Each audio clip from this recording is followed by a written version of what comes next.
Hola queridos amigos de Contexto.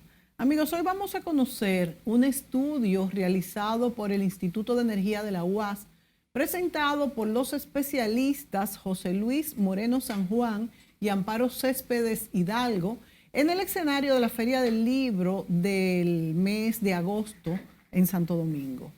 El tema de la presentación es la transición energética en la República Dominicana y amigos, es uno de los temas más importantes para el desarrollo de nuestro país y por eso hemos invitado en esta ocasión al director del Instituto de Energía para conocer sus proyecciones. Cada país debe prever su seguridad energética como punto número 1 y debe considerar que según los acuerdos internacionales por la seguridad del planeta debemos lograr disminuir el uso de los combustibles fósiles que además son importados, e ir marchando hacia las energías renovables. Vamos a darle la bienvenida al ingeniero Moreno San Juan, especialista en energías renovables, programación, gerencia de producción, balance de plantas de potencia y doctor en administración de proyectos. Bienvenido, José Luis. Bueno, gracias por invitarme, Mónica. Ese es un tema que realmente amerita que sea bien debatido y discutido a nivel nacional, porque hasta ahora lo que tenemos son planes más o menos tradicionales, los planes tradicionales donde se han insertado energías renovables, pero realmente no es un plan de transición, porque debe tocar no solamente la generación, sino también transmisión, la distribución y hasta la movilidad de transporte en sentido general, que también se va a estar moviéndose en base a motores eléctricos, no los motores de combustión interna. De hecho, en lo que es niveles de emisión, en la República Dominicana, un por ciento muy considerable es la parte de transporte y movilidad, más que incluso lo que es la parte de generación. O sea, eso es bueno que se tenga en cuenta. Pero el tema de la transición energética también es un cambio de cultura, de cómo se usa la energía, y debe de pasar siempre por la parte de ahorro y conservación y eficientización de la energía y tratar de disminuir el derroche de energía analizando todos los procesos productivos para que sean lo más eficientes posible y de paso consuman menos energía. O sea, que no es nada más que decir vamos a eliminar los fósiles. Ese es el objetivo primario, pero no es solamente eso, sino que implica todo esto de lo que es la cultura energética, vamos a decir. Y por eso es importante que desde la enseñanza primaria, después la secundaria en las universidades, se dé siempre énfasis en el tema de lo que es energía y medio ambiente, y que de alguna manera las nuevas generaciones aprendan realmente de la importancia que tiene el tema del ahorro de energía, la eficiencia de energía y el tema ambiental también. Tú sabes, José Luis, que en esta época, ¿verdad? Los niños ya se les da educación ambiental, de no dañar el medio ambiente, pero tú has hablado ahora mismo de ahorro de energía, por ejemplo, que es algo que en la República Dominicana no se piensa, no se analiza. Porque una cosa es saber que tirar un plástico daña y todo esto, pero no hay una conciencia energética. Yo misma trataba cuando yo tenía el programa 5 días, tratábamos mucho el tema energético. Pero como tú dices, tiene que ser un tema medular desde la primaria, porque es que en nuestro país no hay una conciencia de cómo, primero el costo. Señores, los combustibles fósiles son importados y tienen un costo que pesa dentro de nuestro presupuesto tremendamente. El desarrollo que necesita energía y las energías renovables, hubo este plan de incentivo fiscal que descontaba de los impuestos esta conversión, por ejemplo, de los hogares o de las oficinas, lo que fuese, para uno desconectarse de la CDE, o sea, no desconectarse, pero sí inclusive poderle dar... Sí, los paneles, solares, la es energía algo que pudiera fotovoltaica. ayudar. De hecho, se ha avanzado bastante. O sea, nosotros tenemos, con relación a años anteriores, ya por encima de los casi 600 megavatios, 500 megavatios, en lo que es el sistema interconectado y de generación distribuida, pasan de los 350 megavatios ya. En renovables. En fotovoltaica, fotovoltaica. En la parte de eólica tenemos cerca de 400, 450. Entonces, espérate, el pastel, de un 100%, ¿cuánto es la fotovoltaica? No, o sea, porque no lo podemos, no podemos sumar potencia de renovable con potencia de la convencional. Claro. O sea, estamos hablando tenemos esa potencia nominal, pero la cantidad de energía que produce no es lo mismo que una planta convencional. Por eso es que yo siempre le trato de que se entienda de que la parte de la renovable hay que manejarla con energía, o sea, el tema de energía. ¿Cuánta energía realmente podemos tener con renovables? Porque en potencia vamos a tener muchísimas más. O sea, de hecho, cuando uno analiza el plan mismo de expansión que hicimos para la transición, se va a ver que hay una enorme cantidad de fotovoltaica que no es lo que es la demanda, porque evidentemente vamos a tener que usar parte de esa energía para almacenar energía. O sea, pero ¿cómo se almacena la energía fotovoltaica? Bien, se almacena la forma que casi todo el mundo conoce en baterías eléctricas, que pueden ser desde las de baterías clásicas de plomo hasta las de gel o las de ion de litio, o sea, que son las que más novedosas. Y hay otras más, hay unas de ion de sodio y se están desarrollando nuevas formas de almacenar energía por la parte de lo que son las baterías eléctricas. Pero en el caso dominicano, nosotros tenemos la posibilidad de usar lo que nosotros llamamos baterías de agua, pero que no son eléctricas, sino simplemente acumular agua en altura para después turbinarla en la noche y cuando realmente no hay disponibilidad de la energía renovable, en el momento que no hay energía renovable. Eso le llaman hidrobombeo. Pero con baterías. No. Ya eso es hidrobombeo. Hidrobombeo, por eso no es batería eléctrica. Son dos depósitos, un depósito abajo. Pero que eso amerita un área muy grande. Lo que amerita es tener dónde poder hacer el depósito en altura, ¿verdad? Sí. Sin embargo, hay muchos puntos ya evaluados que se pueden utilizar y podemos comenzar con algunos hidrobombeos clásicos. Con un reciclaje del agua. Sí, como por ejemplo usar los contraembalses para volver el agua hacia el embalse. Sí. Usando de día sería hacer eso con fotovoltaica o con eólica, pero la eólica está restringida a algunas áreas, mientras que la fotovoltaica tenemos en todo. Entonces, el territorio. Esa fotovoltaica sería una integración de dos tipos, entonces. Sí, una que va a línea directamente para satisfacer una demanda eléctrica, consumo momentáneo, y otra que iría a almacenamiento. Sí. O sea, claro, como la fotovoltaica nada más que es de día, pues entonces de día tendríamos que tener una cantidad de fotovoltaica para almacenamiento de energía y otra que iría a la línea para satisfacer cargas, que es lo que tenemos ahora. Básicamente ahora no hay prácticamente almacenamiento de energía. Se ha estado discutiendo que se tenga un porcentaje de almacenamiento de energía en lo que son los proyectos fotovoltaicos, pero realmente ahora mismo prácticamente nula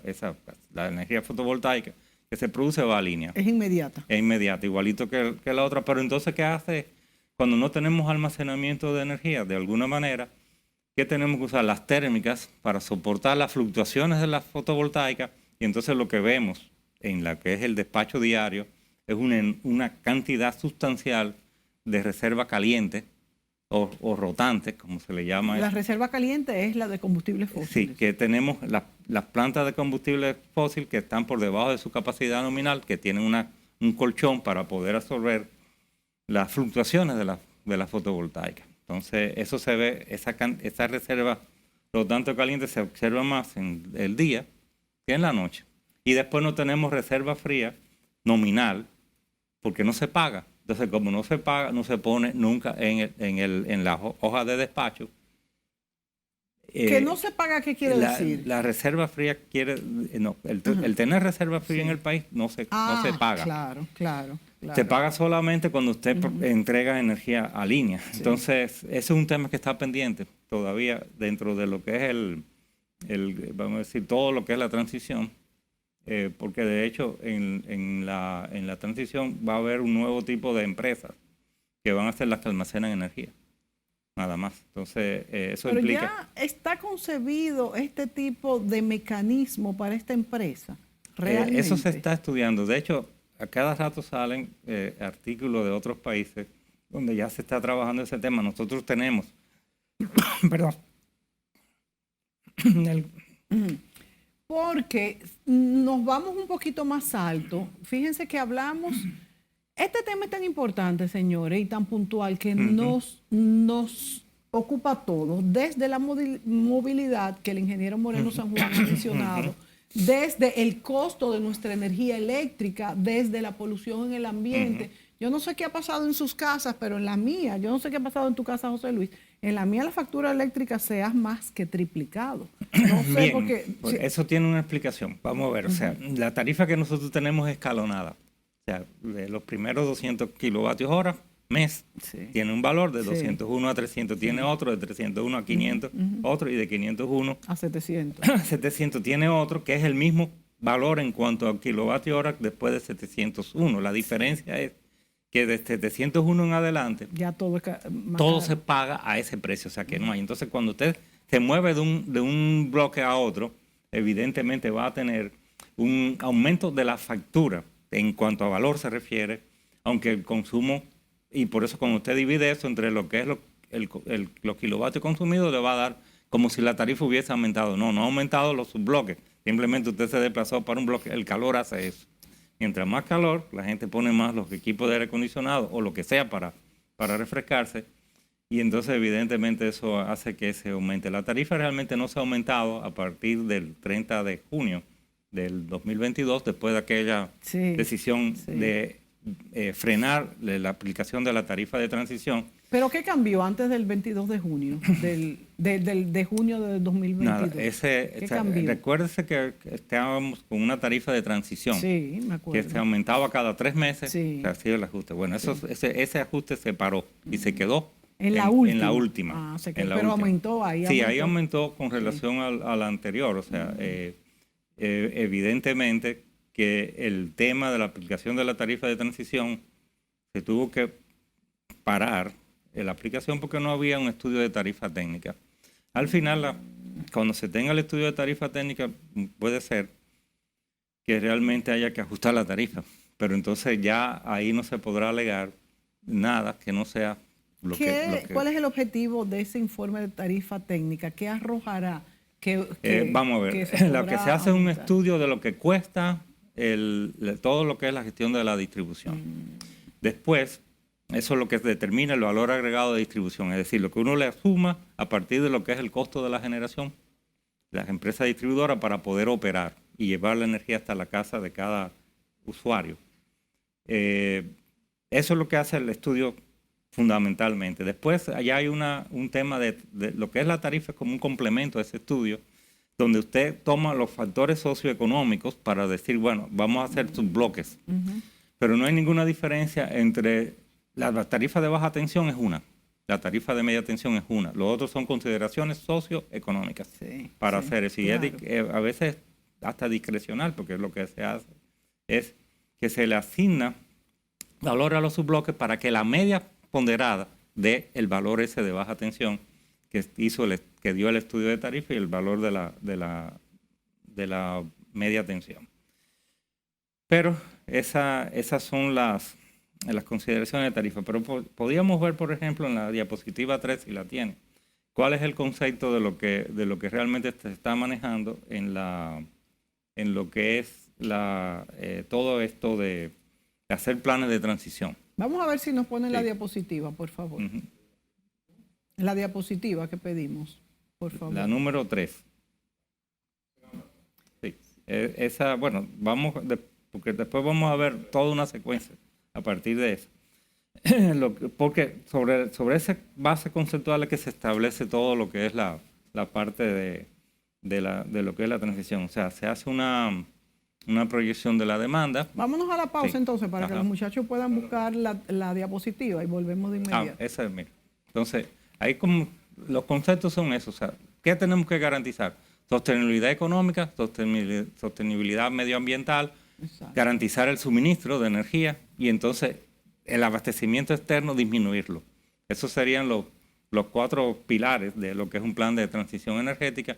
Bueno, ahí está lo que es el logo del Instituto de Energía, sí, que fundamentalmente lo que señala es que está el sol y la energía solar y lo otro la energía nuclear, porque realmente las fuentes primarias de energía en el planeta Tierra y en el universo siempre vamos a tener una energía que es solar, de ahí vienen los combustibles fósiles, la eólica, la misma fotovoltaica, pero también las mareas, las corrientes marinas y todo eso tienen influencia todo lo que es la parte de lo que es el sol, ¿verdad? Y la traslación de la Tierra alrededor del Sol. Después todo lo otro es energía nuclear.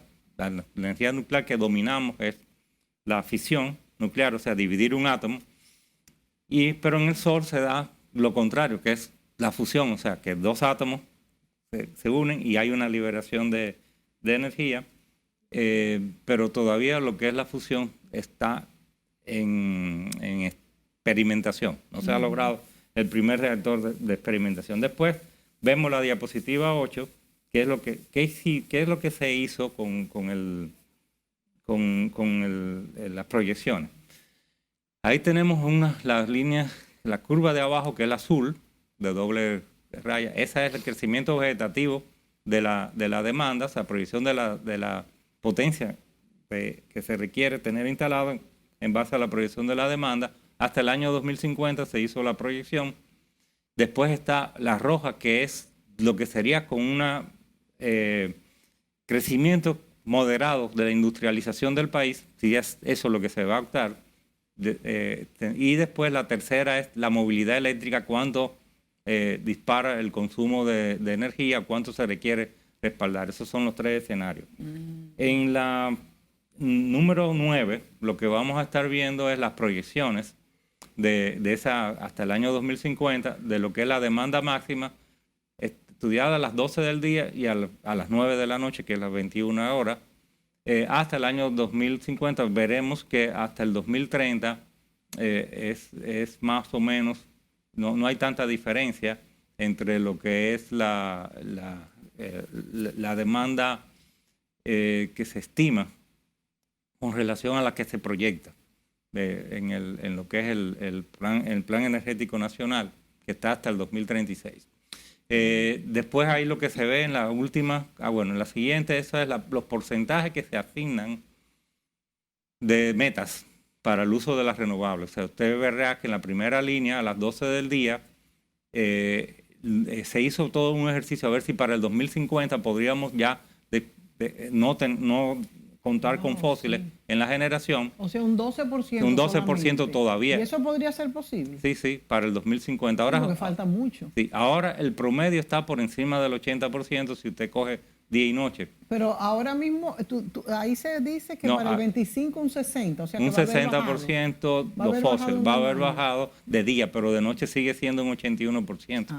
Entonces, cuando usted saca la media, pues le va a dar más de un 70%. Ahora estamos en un 85%. Entonces, a veces tenemos un 80, un 82, un 83, pero dependemos mucho de los pozos. ¿Y por qué de noche es mucho más? ¿Por el sol? No, de noche lo que pasa es que no tenemos el sol. Por eso, porque no tenemos el sol. Y entonces, claro, tenemos que disponer más de lo que son renovables. Pero entonces eso quiere decir que hay mucho por sol fotovoltaica. Hay mucho entonces fotovoltaica, un 20%. Ahora mismo anda más o menos entre un 20-21% de energía renovable en sentido general. Después tenemos un renglón que consideramos que son las interconexiones con otros países por cables submarinos. Esas interconexiones son ya una tecnología dominada, o sea, no es algo que se esté planteando. Incluso también pusimos a partir del 2040 energía nuclear con los de reactores pequeños. O sea, que hay toda una tecnología nueva. Ahora mismo no hay nada de interconectado, ¿verdad? nada. Y Entonces, se prevé, sí, aquí vemos entonces, que para 2050 un 14%. Un 14% de día y de noche prácticamente igual y parecido a lo que es la misma energía nuclear. Después entonces ya en el 2050 de noche todavía usamos un 20% de fósiles, pero ya a partir de ahí se hizo una proyección hasta el 60 y ya en el 60 entonces no hay fósiles. Wow. O sea, en la parte de lo que es generación y vamos a depender de las otras tres renglones, renovable, la hidro, la interconexión y la nuclear. La hidro tiene dos componentes, que es la hidro tradicional más la de los hidrobombeos. Sí. O sea, ya después, la próxima, Vamos, que es la... antes de pasar a la próxima, Ajá. José Luis, háblame un poco de el rechazo que hay hacia la energía nuclear, por ejemplo. Bueno, eso es un rechazo muy, vamos a decir, restringido a algunos países. Porque Francia, por ejemplo, tiene muchísimo. Sí, por eso yo muchas veces le digo, bueno, sin embargo, a la gente le gusta ir mucho a Francia, ¿verdad? Y muchos productos franceses consumirlo, ¿verdad? Sí. Pero todo se produce casi todo en base a energía nuclear. La energía nuclear en la parte de lo que es el uso civil, no militar, implica que las concentraciones que hay de uranio son muy pequeñas para que ocurra una explosión. Lo que hay son fugas a veces de ¿Y qué tan peligroso es una fuga de uranio? Claro que es peligroso, o sea, pero los accidentes nucleares que hay son mínimos, o sea, con relación a lo que es la cantidad de reactores que hay en el mundo. Y todo accidente tiene su explicación, pero no se debe realmente a un problema de que sea insegura la producción de energía en base a nuclear. Entonces hay ahora toda una tecnología nueva que es en base al torio, que eso fundamentalmente se ha estado... ¿Qué es el torio? Torio es un elemento de la tabla periódica que es radioactivo, de baja radioactividad, y que se ha estado desarrollando sobre todo en China, porque China tiene mucho torio, y entonces, de hecho, las proyecciones que ellos tienen de eliminar el uso de los fósiles para el 2060, o antes de 2060, es a base de 450 reactores nucleares de torio que piensan instalar. ¿Solo China tiene torio? No, hay otros países, pero abunda mucho en China. Pero la tecnología del torio no se descarta para poder usarla también en estos países, pero también están ya los pequeños reactores. ¿Y el costo de este material, de este elemento? Es comparable a usar fósiles. O sea, en cuanto a lo que es cuando usted hace la comparación de producir la energía. Sí. No es que sea comparable, o sea, sino que O sea, es más limpio, pero sí, es caro. Ese sería el tema ese de la nuclear. O sea, que yo sé que siempre hay un rechazo con eso, pero en nuestra región hay nuclear en México, hay nuclear también en Argentina y Brasil. Cuando se desarrolla la energía nuclear, ¿debe ser en lugares muy amplios para prever algún accidente o esto no es necesario porque es seguro? Con todas las protecciones que tienen los reactores y los domos que se le colocan y demás, no debería haber ningún problema usarlo en el caso de República Dominicana, porque en Francia están en varios sitios y también incluso si usted va a Florida, cerca de la ciudad de Miami hay reactores y nunca ha pasado nada. Eso es importante. Y esos ya están casi descontinuados por los años de uso que tienen. Nunca pasó nada. O sea que tampoco son nuevos con las últimas... Y la gente va mucho a Miami también. Claro, y nunca pensamos en eso. Vamos a la pausa y volvemos con este estudio. Y también me gustaría hablar un poco de la interconexión. Por ejemplo, nosotros, ¿cuáles son las proyecciones? ¿Con quién nos podemos interconectar? Y el presidente de la República habló de que en un futuro no lejano también nosotros podríamos exportar energías. ¿Hasta qué punto esto eso lo vamos a ver, cierto? cómo no. Volvemos de inmediato.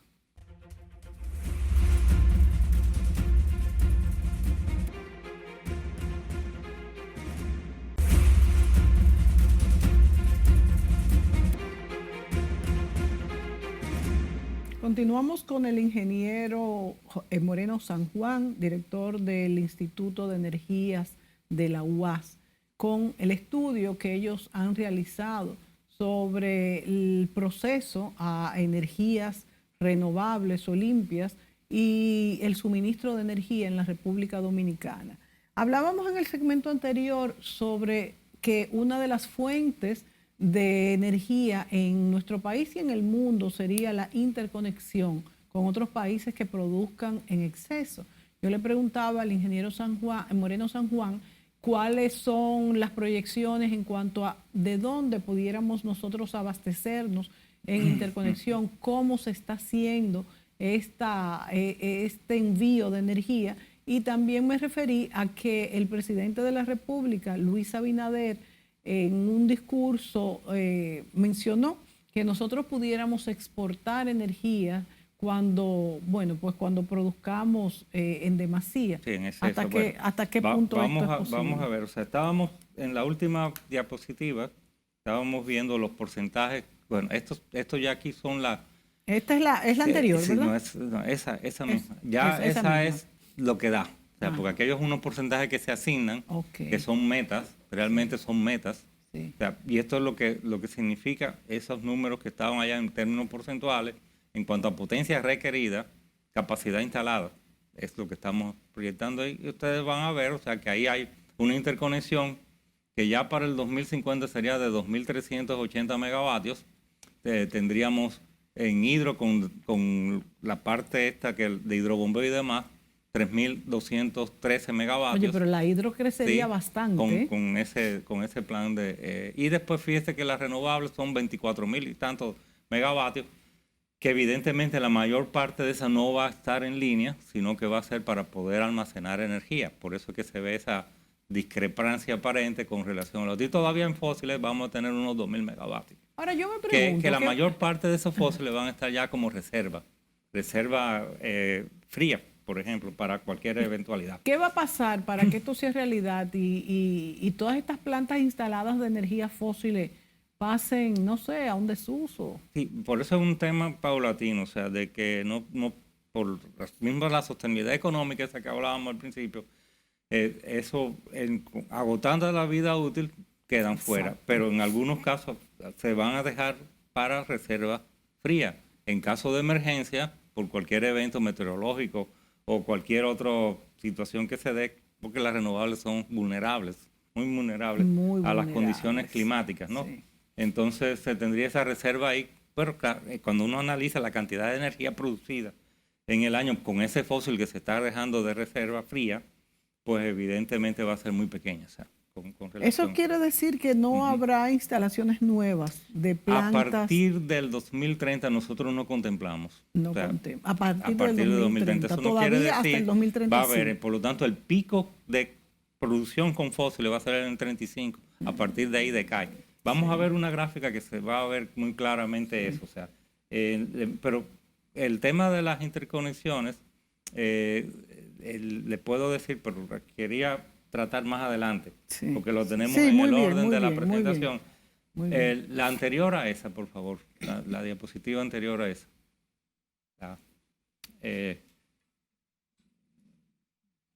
Esa, la número, esa, ok.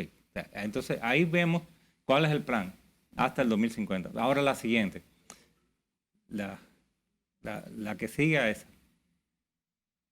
Ahí vemos en lo que la ponen que la nuclear... bueno, esto es lo que estamos ahí indicando, es la vulnerabilidad de las renovables, sobre todo las fotovoltaicas. Fíjense, la primera curva, la de la izquierda, es normal, una curva normal, llena. Después tenemos otra que es un día nublado, típico, y un día muy nublado, y entonces está el día lluvioso, que no lo pusimos.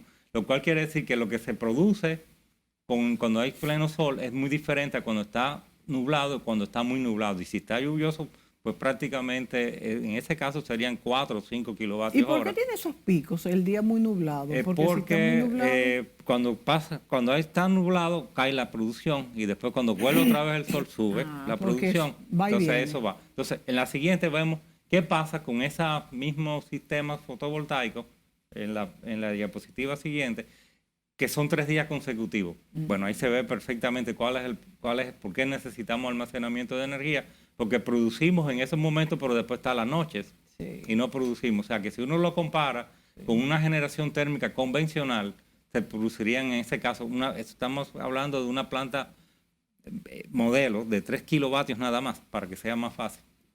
Eso produciría 183 kilovatios hora si fuera un motor, una planta de generación. En el caso de que a pleno sol, no todos los días fueran soleados, produciría 45.9, que evidentemente es más que lo que produce normalmente, que serían 37.5, que es la media. O sea, entonces necesitamos realmente tener almacenamiento de energía para poder suplir todas esas fluctuaciones diarias por días nublados y por días lluviosos, y además las noches. Y la misma curva diaria, que hay las primeras horas del día casi no se produce y tampoco se produce al final. Actualmente no contamos con almacenamiento de ningún tipo. No. Ahora se está comenzando a exigir eso con los proyectos nuevos, pero en los antiguos proyectos, lo que tenemos hasta ahora, que son 500 megavatios más o menos de granjas solares, no. Eso o no sea, a proyectos a gran escala. Sí. En los proyectos pequeños hay muchos aprovechamientos de esos que son de generación distribuida, que tienen baterías, y entonces son los llamados sistemas solares híbridos que almacenan energía. Pero el almacenamiento de energía encarece el proyecto muchísimo. Híbrido, por ejemplo, si usted que de hecho no es barato. Si usted tiene una vivienda individual, sí. Yo siempre le recomiendo, explore el híbrido, porque se evita tener una planta de emergencia. Sí. O sería de uso ocasional la planta de emergencia. Ya si usted está en un edificio de apartamento, que hay una planta ya de emergencia en el edificio, no vale la pena un híbrido. Use un sistema solar convencional que simplemente inyecta energía. José Luis, para una casa es rentable el sistema fotovoltaico, porque yo veo que hay mucha gente que lo está haciendo ahora aprovechando el incentivo. Para cualquier persona que pueda instalar un sistema fotovoltaico es rentable. Es rentable. Sobre todo porque nosotros tenemos aquí una energía muy cara. Muy cara. Entonces, si es rentable en otros países, aquí lo es más. ¿Cuánto es la potencia o la unidad de medida para una casa convencional, 3 habitaciones, 5 personas? Dicen por aquí los muchachos que cuánto cuesta eso. El tema de una vivienda, si es una casa individual que tiene su sistema de obviamente bomba, el que lo pone va a poner aire acondicionado, porque para eso que lo está y tiene poniendo. una bomba de agua para suplir el agua y todo lo demás. Lo mínimo que se debe de instalar son aproximadamente 7 kilos. 7 kilos. 7 kilos. Lo ideal serían 10, o 9. ¿Y cuánto cuesta eso? Ahora mismo está más o menos en $900 el kilo instalado. El kilo instalado. O sea que, pero sin embargo, se amortiza generalmente antes del cuarto año. Entre el tercero y cuarto año usted amortiza la inversión. Y cuando tú colocas esto, tú no pagas nada a la... Si se administra bien y se selecciona bien el sistema, pagaría muy poco si tiene que pagar algún mes de los que hay muy poco. ¿Y tú le das a la corporación también cuando te sobra? Eso, de día te inyecta a la calle, a la empresa distribuidora, y de noche recibe energía de la empresa distribuidora, porque evidentemente no es con almacenamiento de energía. Para el caso de un apartamento. Entonces se balancea esto. Sí, entonces eso a lo que hay ahora mismo es un sistema de medición neta, posiblemente después sea de facturación neta, pero lo que se hace es un neteo, o sea, cuánto usted inyecta, cuánto usted recibe. En el momento actual tienen el mismo precio, pero de todas maneras la que usted inyecta le están pagando por el bloque de tarifa más bajo, y además de eso le quitan un 25% de la que inyecta, supuestamente porque eso va a los fondos de los barrios marginados. Sí. En el sistema de facturación neta ya no sería así. Me tienen que pagar todo lo que yo inyecto. Claro, yo voy a recibir energía a las horas pico, que es más cara que la que yo inyecto, que es a las horas valle. Y entonces, por eso es un diferente el concepto de medición neta y facturación neta. Pero como quiera, le va a ser perfectamente rentable.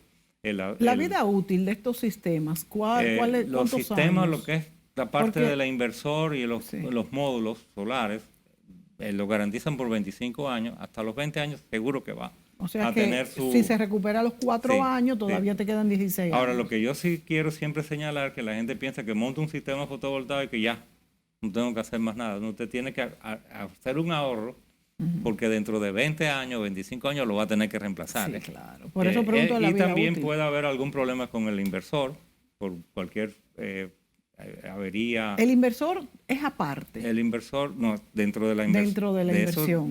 De los $900 por kilo y demás, eso es. Y esos son los más caros. Todavía la tendencia es a que baje más. De ahí. El tema es que el inversor puede sufrir cualquier avería también, como un aparato y electrónico. no está garantizado ahí, esta garantía de 20 años. Tú puedes poner un seguro de tu sistema. Sí, solar, porque también esto se instala en los techos, tengo entendido, entonces, ¿verdad? Y si hay un ciclón, como pasa en nuestro país. Puede haber afectación, depende del anclaje que se le ponga. O sea, pero acuérdese que la cubierta del módulo es de vidrio. Sí. Por lo tanto, no es que se lo vaya a arrancar, es una posibilidad. Pero también puede venir volando un objeto y romperle. Claro. No todos los paneles, pero algunos paneles. Entonces, siempre es bueno tener un seguro. ¿Los seguros de este tipo son muy caros? No, son parte de la misma seguro de la vivienda. Está incluido y de hecho, nosotros lo que proponemos, o lo que hemos propuesto siempre es que en las nuevas viviendas ya se incluyan como parte del costo de la vivienda el sistema solar. Sí. Igual que en algún momento habíamos hablado de hacer calentadores solares que fueran incluidos dentro de la vivienda porque te incluyen el eléctrico. Claro, es verdad. Entonces, es verdad. ¿por qué ¿Y no hay una forma de diseñar esto de una manera que no sea tan vulnerable? Sí, claro. Por eso le decía, depende del anclaje que se le ponga. Si se usa no usemos la norma europea, porque la norma europea no sirve para aquí. La norma europea son para borrascas, que los vientos máximos son de 150 kilómetros por hora. Olvídate que hay que diseñar para más de 200 kilómetros por hora, 230 kilómetros por hora, algo así, los anclajes. O sea, después el panel en sí va a resistir si está bien anclado, no se lo lleva el huracán. Y lo mismo pasa con las granjas solares, que son ya en tierra. De hecho, tenemos poca todavía estadística de las afectaciones con huracanes, pero hay en el área del Caribe instalados módulos y demás y se han estado estudiando qué pasa con el tema de un huracán. Pero los huracanes, sobre todo de categoría 3 en adelante, son los que más afectan. De 1 y 2 no hay ningún problema. Ya a partir de categoría 3 sí son más problemáticos. O sea, pero ven, vamos a ver la próxima diapositiva. Para ver si avanzamos un poco queda. Sí, por favor. Esto es un sistema de hidrobombeo que habíamos estado hablando. Perfecto. Para que se vea. Bueno, hay un depósito superior y un depósito inferior. En este caso solamente se está poniendo una bomba irreversible. O sea, que es motor, por un lado es la turbina y por el otro lado es un motor que impulsa el agua hacia el depósito superior. Cuando se trata de usar energía fotovoltaica, no va a ser una sola bomba, sino que va a ser unas bombas en paralelo, porque como la curva de temprano de la mañana hay muy poca producción solar, entonces se va a ir entrando las bombas en la medida de que el sol tenga suficiente fuerza para poder mover eso. Entonces es la única diferencia, pero el concepto es eso mismo. Entonces, para entender mejor esto que estás explicando, esto es fotovoltaica con bombeo. Sí, es almacenamiento de energía por bombeo. Por bombeo. Ahora, se toma la energía del sol, pero cuando ya no hay sol, en vez de entrar fósiles, lo que entra el agua que yo subí, yo utilizo para y la subiste con la energía del sol. Con la energía del sol. Entonces se recicla. Exactamente. Entonces, claro que eso se tiene que estimar cuántas horas yo necesito de autonomía, como le llaman, y en función de la autonomía tengo que tener más o menos capacidad para eso. Algo elemental que deberíamos estar haciendo ya en todos los embalses es colocando paneles fotovoltaicos flotantes o en las riberas para aprovechar la capacidad de los lagos, de las presas, en la parte que no se inunda, o si no flotante, que eso es hasta más conveniente flotante porque tenemos una capacidad ociosa de línea de transmisión que es de la hidroeléctrica que no produce 24 horas, o sea, son para las de regulación, básicamente no la de paso. Y tú podías aprovechar esa capacidad ociosa que hay en las líneas para que de día produjesen energía y aumentaba eso el ingreso de la misma empresa de generación hidroeléctrica, o puede ser una alianza público-privada de tanto de la que se está hablando, que sea una empresa que instale eso y le dé un beneficio también a la empresa. Esto no se ha hecho nunca en nuestro país. Eso se ha proyectado, pero realmente no se ha hecho. Y en otros países sí se hace. Se han hecho en unos países, tampoco se ha hecho en demasía, pero sí se han utilizado. Nosotros hemos planteado aquí en algunas. De hecho, hay una tesis de maestría que está contemplando una. No me reservo todavía el dónde va a ser por si acaso. Sí, claro. Pero sin embargo, sí se está haciendo una evaluación de un sistema con el contraembalse. Aquí simplemente del contraembalse, pero en bombear con energía solar hacia el embalse principal de esa presa. Vamos a hacer una pequeña pausa, José Luis, y volvemos con las diapositivas que faltan.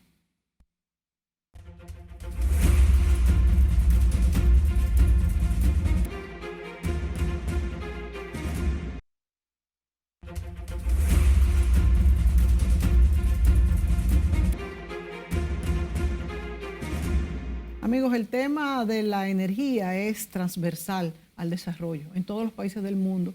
Y nosotros que vivimos en el trópico, que tenemos viento y sol, hay que ver hasta qué punto esto puede resolver una parte importante de la producción energética. Y para esto, el ingeniero Moreno San Juan nos explica este estudio que ha hecho el Instituto de Energía de la UAS. Continuamos con el estudio, José Luis. Sí, vamos a ver la próxima diapositiva y ahí vamos a pasar. Esta, por ejemplo, y esto es para el 2035, lo que se tiene proyectado. Eso que está en gris es lo fósiles, lo verde es lo renovable, la hidro es lo que está en azul y abajo tenemos la interconexión. Fíjese que ya hay, para el 2035 se proyecta una cantidad de energía. ¿Y lo verde? Lo verde oscuro es para almacenamiento, en base a renovable. Por eso se puso verde también. Es verde, pero es para almacenamiento. Los números que están ahí, la potencia que va a estar en línea, la curva negra, es lo que define la curva de carga o de demanda del día promedio de esa proyección. Y lo que está en lo que es verde oscuro, que está en blanco, eso es la cantidad de potencia que necesitamos para poder almacenar energía. Lo que se dice ahí, necesitamos 21.000 megavatios hora día de almacenamiento de energía para poder manejar una cantidad de eólica, 800 megavatios, que es el doble de lo que tenemos ahora. No estamos tan lejos. Sí. Y ya un hidrobombeo que son 750 megavatios por 15 horas de eso. La siguiente, lo que nos da, la próxima, eso para el 2050, fíjense cómo se ha reducido ya para el 2050 la fósil. Lo que era gris grande, sí, ahora nada más que es una tirita. Sí. La mayor parte va a ser la renovable y también vamos a estar almacenando mucha energía en base a renovables. Tenemos la hidro y tenemos la hidro con hidrobombeo y tenemos la interconexión, que es lo que es color naranja. Y después la morada abajo, esta es la nuclear. Para el 2050. Nuclear, bastante entonces, ya, ¿eh? Sí, y entonces en el 2060, la siguiente, por favor. ¿Por qué proyectamos hasta 2060? Porque no se pudo realmente eliminar todos los fósiles. Ya aquí usted no ve fósil, ¿ves? No hay gris por ningún lado. Sigue habiendo mucho almacenamiento de energía en base a renovables, muchas renovables, mucho hidrobombeo. Aumentó sustancialmente lo que es la parte de hidrobombeo.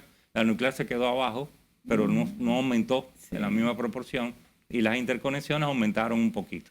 La que sigue, por favor, ahí lo que nos damos cuenta es de qué significa esto acumulativo.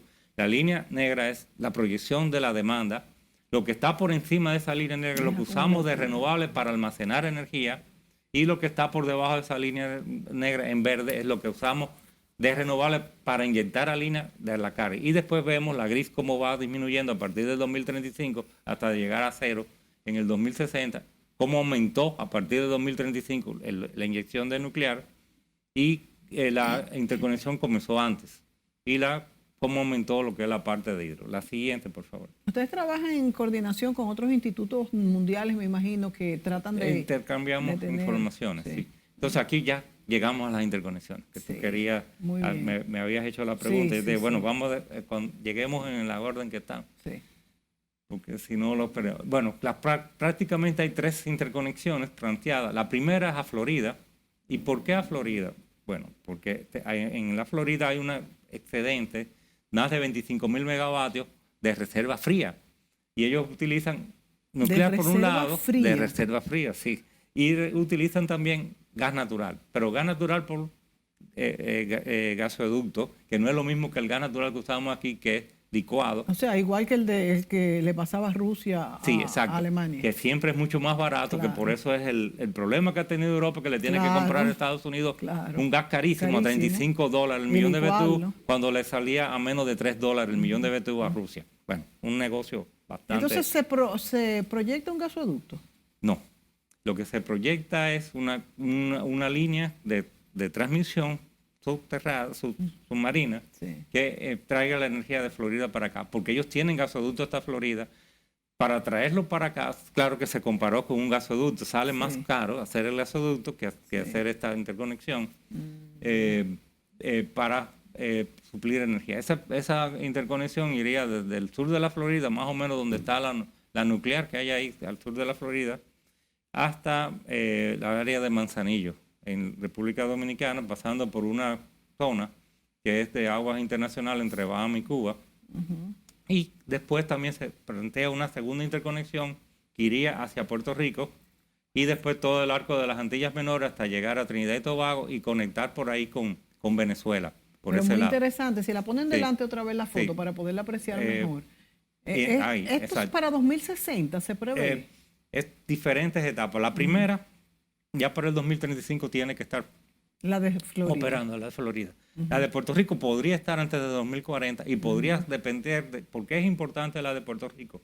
Porque en el arco de las Antillas Menores hay mucha geotermia y entonces ellos no tienen cómo explotarla porque no tienen demanda. Entonces, para que realmente se pueda explotar la geotermia de las Antillas Menores necesitan mercado y el mercado es Puerto Rico y República Dominicana. Sí. Y también pueden ir hacia Venezuela, después por ese lado de Trinidad y Tobago hasta Venezuela. Pero Venezuela para exportar energía limpia. No, para consumir. Para consumir, pero bueno, también consumir. Venezuela tiene mucha hidro, podría sí, también hacer también aporte. Tiene mucha hidro, pero básicamente esa interconexión de las Antillas Menores, que es otro colega que está haciendo el estudio de eso, de otra universidad. O sea, incluso yo lo voy a mencionar porque no sí, es el que ellos están haciendo, es Fran Núñez Ramírez, sí, que está trabajando en esa factibilidad de la interconexión de las Antillas Menores.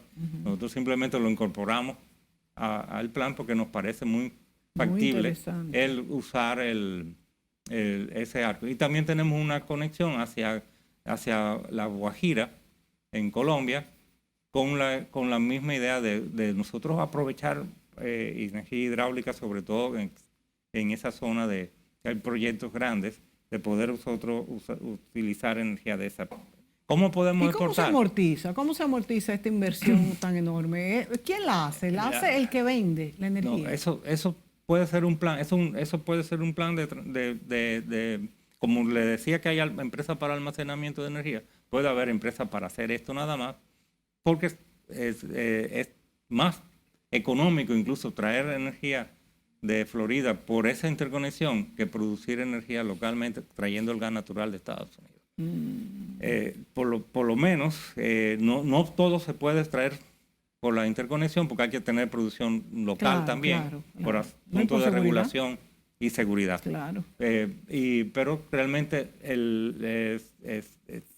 todas las proyecciones que se han hecho dan que es factible desde el punto de vista de rentabilidad la interconexión con Florida y lo mismo sucede con la interconexión a las Antillas Menores. Del que menos se ha estudiado es la interconexión con Colombia, que es el que nosotros pensamos que va a ser posterior al 2040, que estaría esa interconexión, pero el de las Antillas Menores puede ser que a continuación del primero casi sea ese segundo. Y cuando se hablaba de exportar energía, la idea era exportar de República Dominicana a Puerto Rico. O sea, esa sería, y también a Florida, porque nosotros tenemos un potencial de fotovoltaica y de renovables con los acumuladores de batería de agua, o sea, esos acumuladores hidráulicos, que no tiene Florida. Florida no tiene mucha energía. Sí, pero no tiene, para lo que es la parte de renovables, no puede acumular energía que no sea por batería. Ellos tienen mucho potencial de reserva fría, pero nosotros tenemos más potencial de poderle brindar de noche energía almacenada. O sea que es de dos vías. Exacto, en el caso de la Florida también y en el caso de Puerto Rico también. Ahora, Depende de cómo se desarrollan los proyectos de geotermia en las Antillas Menores, pues entonces eso sería ya una de doble vía esa. Al final tenemos otra diapositiva que es cómo se piensa manejar el tema de la distribución. Ya en parte lo tenemos. Fíjese que ahí el esquema de la distribución en la transición es poner mucha energía renovable al final de la línea, o sea, de distribución. O sea, le sale mucho más económico al país dotar de paneles fotovoltaicos a las casas de los barrios que llevarle la energía hasta allá. Entonces, la idea de esto es manejarlo con cooperativas eléctricas y manejar todo el tema Muy interesante. Después tenemos ya una última diapositiva que es esto. Esto es lo que es una red inteligente, donde usted tiene un centro de control donde se analiza todas las transacciones. Tenemos sistemas fotovoltaicos, sistemas eólicos, sistemas hidrogeneradores, tenemos lo que es las plantas convencionales térmicas y tenemos lo que son los carros enchufables y además los paneles en las viviendas, fíjense que hay, y en las industrias también. ¿Y qué es lo que tenemos que tener? Una red inteligente que permita todas las transacciones hacerlas y en tiempo real y que cada cual sepa de dónde inyectó y a quién le tiene que pagar y quién. Esto es un cambio 360. Totalmente. Es un cambio 360. Pero que viene rápido. No es que pensemos que esto va a ser dentro de 50 años. Dentro de 10 años estamos en eso. Ojalá que así sea. Se nos acabó el tiempo. Qué tema tan interesante y tan importante que lo discutamos. Porque lo bueno es que no va a depender de cada uno de nosotros, sino que será ya a nivel macro. Porque es una transformación que tiene que venir muy rápido. José Luis, muchísimas gracias. Excelente esta presentación, te felicito al Instituto de Energía de la UAS también y ojalá que nos enrumbemos por este cauce. Gracias a ti, gracias a ustedes amigos por sintonizarnos y será hasta la próxima. Gracias.